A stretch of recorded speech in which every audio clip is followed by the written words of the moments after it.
Well, look, she was favored to win it all along. What you're seeing is that as it gets to the end, what she wants to be an exclamation point on her campaign, on her candidacy, is turning into a question mark.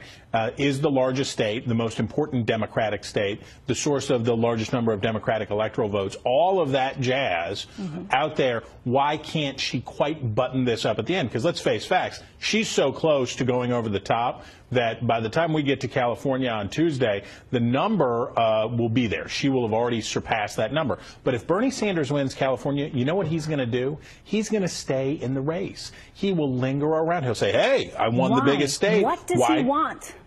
To be a living hell for Hillary Clinton, to create the maximum amount. Isn't he already doing that?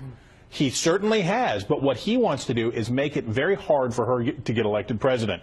He wants to make sure that she can't pivot to the middle. He wants to make sure that she is so pinned down ideologically and in every way possible that when she does the thing that she's getting ready to do, you heard it in the speech that she gave this week, that in between roasting Trump on a spit, she would basically remind everybody, hey, I'm a very hawkish person when it comes to foreign policy. I will bomb stuff and blow stuff up. Remember that.